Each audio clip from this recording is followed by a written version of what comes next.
¿Cómo estás, Pablo? Hola, buen día. Un gusto muy grande estar con ustedes. ¿Me escuchan bien? Te escuchamos muy bien, Pablo. Bienvenido a Tripulantes Bueno, de la bueno. Mañana, un año más acá acompañándonos. Te agradecemos desde ya por estar ahí presente. Bueno, muchas gracias compañeros y compañeras. Un gusto para mí estar en este nuevo año. ¿Cuántos años ya van de tripulante? Esta es la tercera temporada. Tercera temporada. Tercera temporada de Ah, muy Tripulantes. bien, muy bien. Bueno, por muchas temporadas más. Muchas gracias, Gracias Pablo. por la presentación. Arranco con las últimas palabras de la causa de las torturas a los soldados en Malvinas. Eh, yo voy a estar hasta que Tata Dios lo disponga, porque esta denuncia por investigación por torturas a los soldados argentinos en Malvinas la comencé yo en Corrientes siendo subsecretario de Derechos Humanos de la provincia. Empezamos durante 2 años a investigar de manera informal o administrativamente, y un buen día, cuando se tomaron los primeros 23 casos, lo denunciamos ante la Justicia Federal de Río Grande. Los primeros 23 casos daban cuenta de 5 soldados torturados, 15 que habían sido testigos, otros que eran testigos de la muerte de 2 soldados correntinos por hambre, y otro de la muerte de un soldado correntino asesinado por su cabo. Estos 23 casos yo lo denuncié en abril del 2007, ¿no? Ya están siendo, si la memoria no me falla, 18 años estaba pronto a cumplirse de esta causa, que el Poder Judicial es como que hace fulbito, ¿no? Como un hábil jugador con la pelota, la tira para allá, la trae, la lleva al pecho, la cabeza, pero nunca hace gol. El Poder Judicial nunca hizo gol con esta causa. Hoy esos 23 testimonios originales se han convertido en cerca de 250 testimonios en la causa. Creo que no tengo el dato exacto, pero creo que es más cerca de los 250 que de los 230. Entonces, mi compromiso con esta causa es de vida, y que seguiré acompañando los testimonios de cada uno de los que se dispongan a buscar verdad y justicia. Esta causa, además, ya ha permitido algunos avances muy importantes. No se logró el objetivo de la justicia, es cierto, lo acabo de decir, hay un déficit muy importante del Poder Judicial en esta materia, pero se logró dar 2 pasos importantes, que son la desclasificación del informe Rattenbach y la desclasificación de todos los secretos de Malvinas. Rattenbach, para quien escucha por primera vez este apellido, era el nombre del general más antiguo con vida en 1982, que la dictadura militar, allá por julio, pocos días después del terminado la guerra de Malvinas, le encomienda a Rattenbach y a algunos brigadieres, generales y almirantes muy antiguos a que formen una comisión que evalúe las responsabilidades políticas y militares de la conducción de la guerra. Rattenbach hizo un informe, bueno, no Rattenbach, esta comisión que lleva el nombre de su presidente.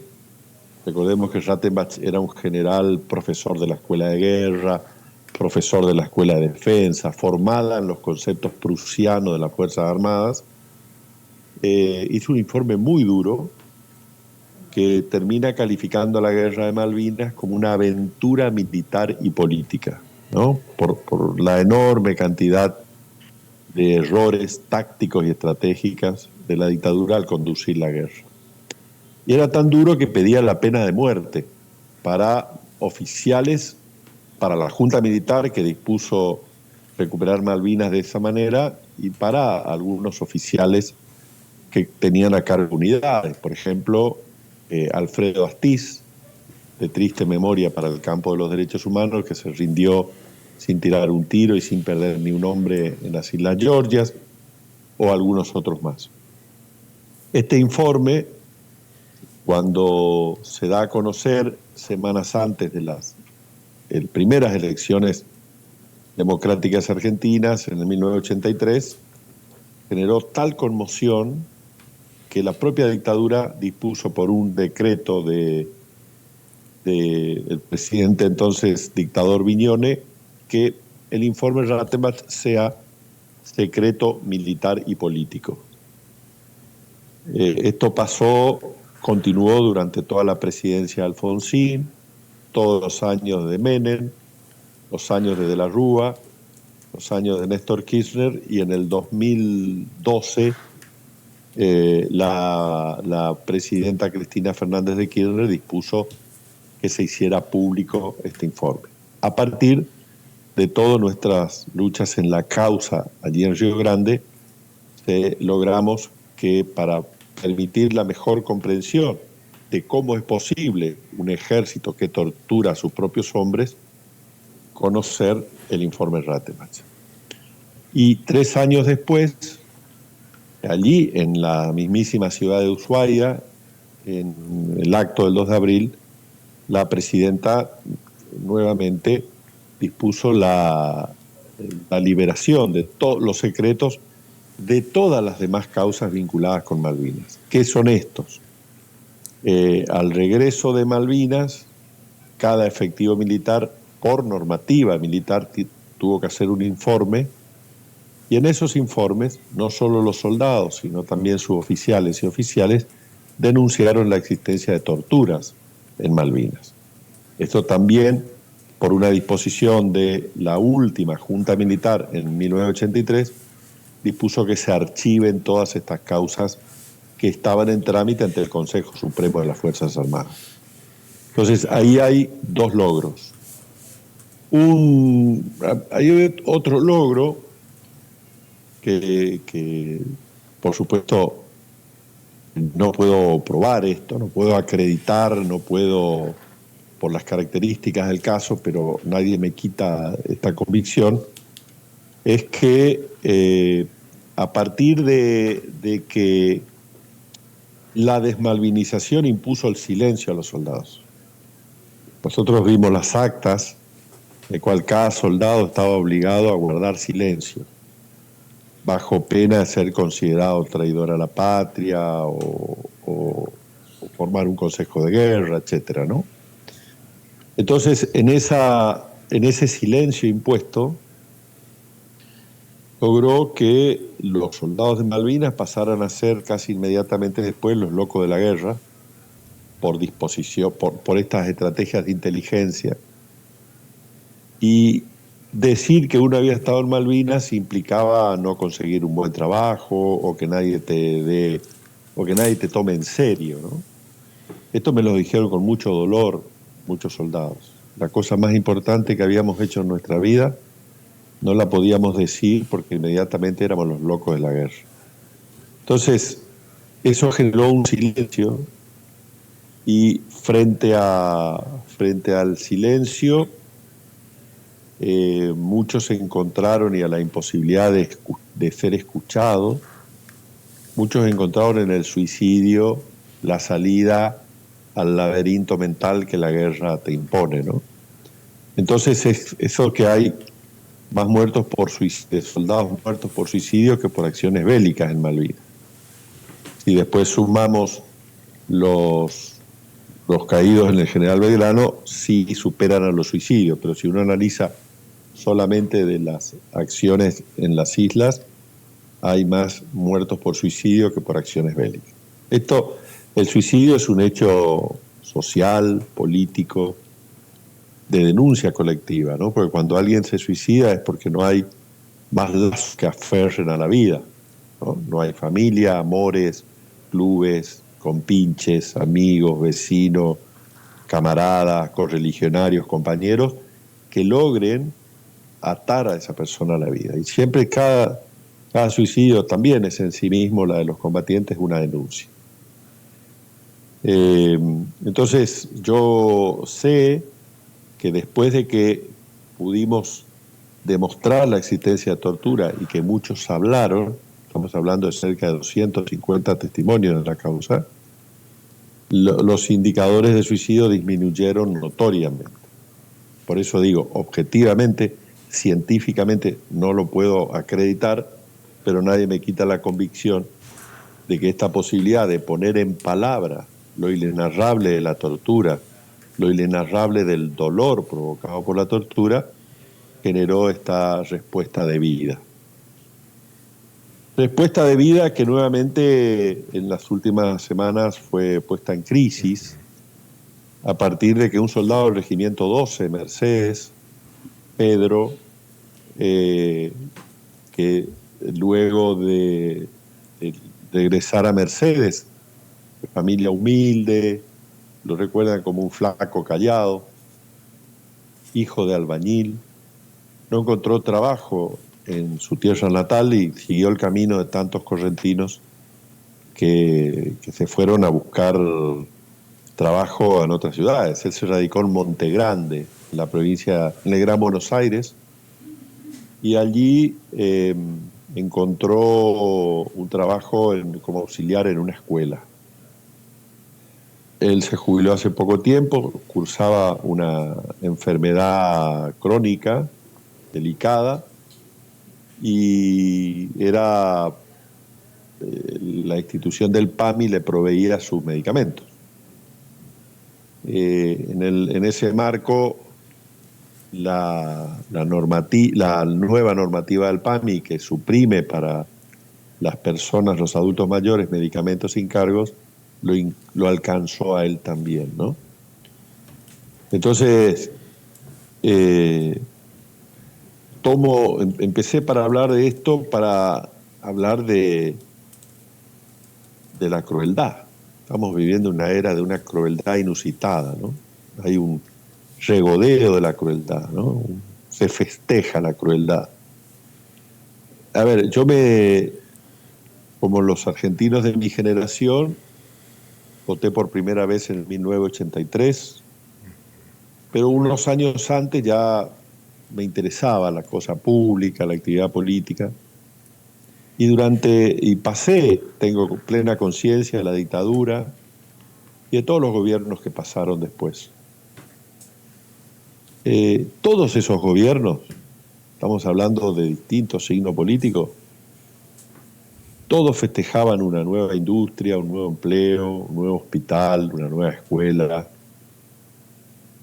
Y es sorprendente ver cómo este gobierno celebra que cierra hospitales, que cierra programas oncológicos, que disminuye los indicadores de vacunación, que no cree en las vacunas, que amenaza a retirarse de la Organización Mundial de la Salud, lo que es un espanto sanitario, que celebra 280.000 despidos en el sector público, que celebra 280.000 familias que no van a tener el pan en sus mesas.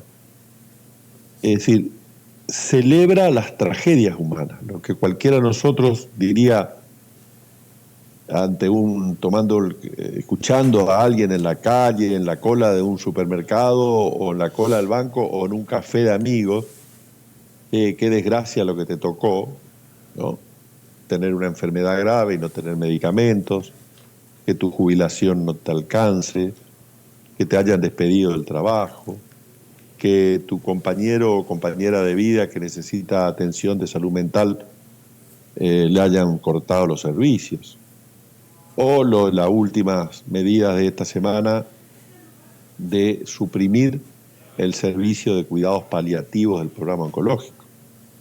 Para quien no entiende de qué estamos hablando, cuidados paliativos son cuando una persona tiene una enfermedad terminal y la medicina no puede hacer más nada para conservarle y preservar su vida, se hacen cuidados para que los últimos días de su vida no padezcan dolores terribles, ¿no? Entonces, el Estado Nacional, que había armado programas para proveer de drogas muy complejas, muy de alto poder, a cada uno de los que necesita cuidado paliativo, acaba de suprimir ese programa, ¿no? Entonces, si uno Yo no sé qué mayor crueldad hay que imaginar que alguien que está sufriendo dolor, el propio Estado le diga, no te doy más los medicamentos, arreglate solo.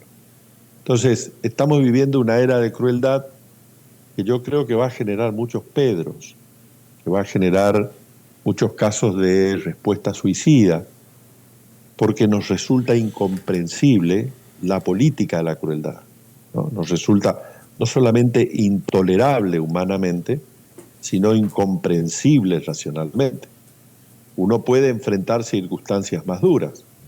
Es decir, si uno está en algún lugar que sufre un terremoto, es durísimo, pero la razón le permite dar un marco para entender lo que le está pasando. Pero cuando viene la crueldad desde el gobierno, desde el poder, desde los medios de comunicación, que además disciplinan discursivamente, ¿no? Los medios de comunicación dicen, bueno, no tenés una obra social prepaga, y bueno, eso es porque has sido un fracasado toda tu vida, o sos un fracasado porque no tenés jubilación digna. No, bueno, eso genera un disciplinamiento y la imposibilidad de entender la crueldad, ¿no? Entonces, lamentablemente, ya están apareciendo altos indicadores de suicidio, no solamente en adultos mayores, sino también está elevándose el porcentaje en jóvenes, ¿no? Los que tienen que encontrar el primer trabajo, los que tienen que terminar o continuar alguna carrera educativa. Entonces, en esta época de crueldad, me parece que espacios como los de Tripulante, que permiten poner en palabras esto que está pasando, permite ayudar a entender lo que se está pasando y a tomar respuestas para evitar el desamparo. Todas estas respuestas son colectivas siempre, ¿no? Son siempre. El centro de jubilados, el centro de combatientes, el gremio, el sindicato, la familia, los amigos, el club, son siempre respuestas colectivas. Es imposible soportar solo la crueldad. Entonces, en esta era de crueldad que estamos viviendo, lo que sería bueno, si pudiera pedirle a cada uno de los que escuchan Tripulantes, es buscar respuestas colectivas frente a este tiempo tan duro que estamos pasando. Me parece parar acá y en todo caso siempre nos quedamos con las ganas de hablar con los tripulantes que están allí en Ushuaia, así que no sé, conversemos un poquito. Bueno. Hola, mientras Pablo, ¿cómo se estás? me ocurre que la música que tiene que sonar después de esto es el Todavía Cantamos de Víctor Heredia. Justamente lo que estabas mencionando vos, Pablo, de lo colectivo. Nosotros los lunes también tenemos otra columna que es de salud sí se habla, con la compañera Karina Cocha, y ella siempre menciona el tejer redes de contención. Por eso dentro de su trabajo también está todo lo colectivo y al igual que vos, el encarar desde lo colectivo la defensa de lo que tenemos, el recuperar los derechos que nos quieren arrebatar y el cómo seguir adelante, ¿no es cierto? Porque vos hablabas de que la juventud también sufre esto al no tener un horizonte predictivo, ¿no es cierto? Al no ver un futuro hacia dónde avanzar. Eso es lo que hace difícil verse en la vida. Por eso también el encontrarse con los pares, el encontrarse con las y los compañeros para poder buscar entre todos este camino que vos nos estás diciendo. Hago Sí, claro. una acotación, permiso, como comunicadores comunitarios tenemos también la obligación de recordar algunos números también cuando hablamos de suicidio, así que en caso de necesitar ayuda o algún tipo de asistencia, está el número del Centro de Asistencia al Suicida, que es 0800-345-1435. Vuelvo a repetirlo para quien lo esté necesitando, 0800-345-1435. Y por supuesto recordar que sí, compartimos la idea de que tejer redes y generar comunidad es la forma en la que podemos sentirnos mejor, estar mejor y acompañarnos.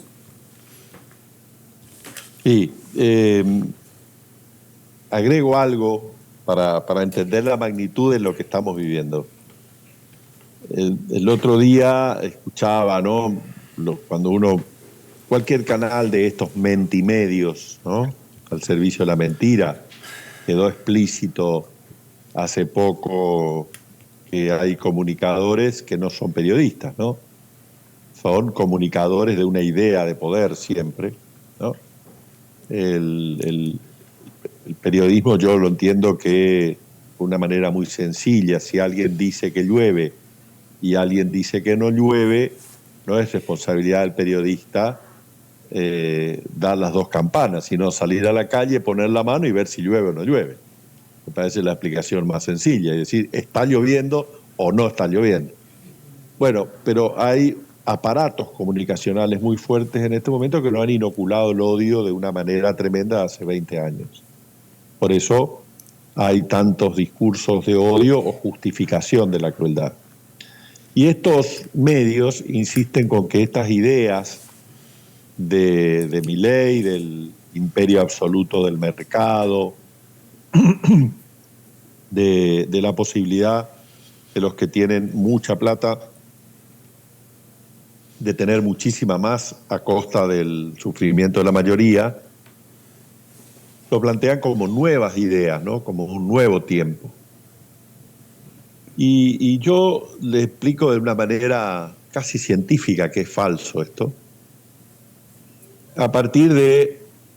estamos viviendo en tiempos de eras, el Helioceno, que abarca más o menos 70.000 años. De acá hacia atrás, 70.000 años. Y de 70.000 hasta el millón de años, atrás, hacia atrás, es el Pleistoceno. Unos científicos europeos encontraron unos cráneos que daban cuenta que al datarlos tenían aproximadamente 420.000 años. Uno era de una chica y otro era de un señor. La chica, por los rasgos craneales que tenía aproximadamente 16, 18 años. Esa persona era imposible que haya sobrevivido sola. Estamos hablando de una época en que la gente vivía en las cavernas, había bestias salvajes libres, apenas se conocía el fuego, no había armas, donde la gente estaba expuesta a las adversidades climáticas, al frío, al calor, a todo esto. Y esta chica de 16 años solo pudo sobrevivir con alguien que le diera de comer, lo atendiera, la cuidara. Este señor, que era un adulto, tenía destruida la mandíbula, con lo que la forma que sobrevivió es que alguien haya masticado por él, ¿no? Masticado, prepararle tipo puré de carne y le diera de comer. Y además encontraron un tercer resto de un fémur soldado. Recordemos que la comida era de caza y recolección. O sea que la comida en esa época, hace 420.000 años, había que subirse a los árboles para recoger los frutos o correr a los animales. Una persona con una pierna fracturada no podría hacer esto. Ya quiere decir que alguien lo cuidó, lo atendió, le bajó los alimentos, le consiguió los alimentos, le protegió a las fieras. Y esos tres restos óseos nos dan cuenta que en ese momento, hace 420.000 años, empezó la sociedad humana, empezó las tareas de cuidado, ¿no? Sos anciano, te protejo. Sos niño, te cuido. No tenés alimento, te doy. Estás enfermo, te atiendo. Esas son ideas que cambiaron el concepto humano de una manera tan radical que a partir de allí empieza la sociedad. Vivir juntos, cuidarnos juntos, atendernos. Las ideas de Milei son pre-pleistoceno, ¿no? Son la salvación del sálvese quien pueda y de solamente se salva el que tiene mucho dinero. Por eso no le importa quién no tener una jubilación mala. Bueno, es tu problema. No tener para comer, morite. No tenés alimentos oncológicos, jodete, ¿no? Son ideas que son anteriores al Pleistoceno, son así de antiguas, son así de crueles, son así de obsoletas, son así de antihumanas, ¿no? Entonces, entendamos esto para saber qué era estamos viviendo, ¿no?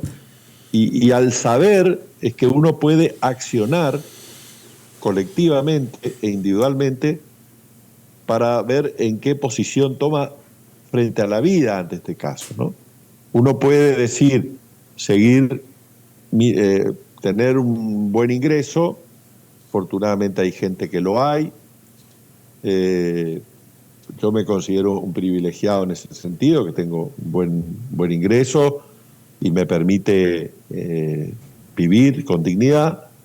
Hay gente que no lo hace, sobrevive, lo veo en las calles de Buenos Aires, durmiendo la gente en los zaguanes, en los subtes, pero no una persona circunstancial, ya es parte del paisaje cotidiano de la ciudad de Buenos Aires. Entonces uno puede quedarse en su torre de marfil y decir, a mí no me pasa esto, y seguir mirando televisión, o entender que uno tiene hijos, tiene nietos, tiene amores, tiene vecinos, tiene padres que cuidar, y entender que estas ideas del Pleistoceno, previas al Pleistoceno,